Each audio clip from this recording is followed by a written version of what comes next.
Hej Robo, dám ti všetky tieto peniaze, keď mi vyvrátiš 3 mýty o investovaní.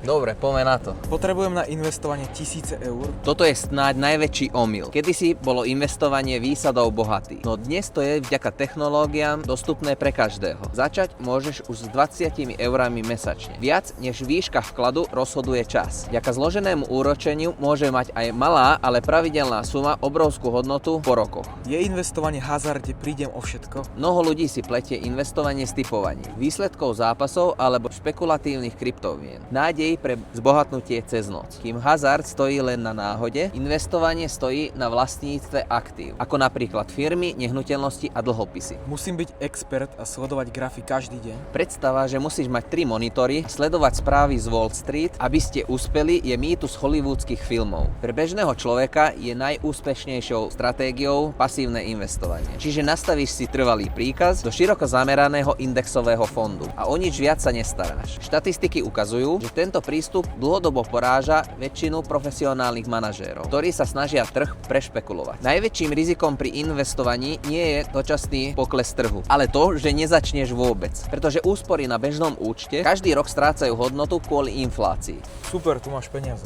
Dík.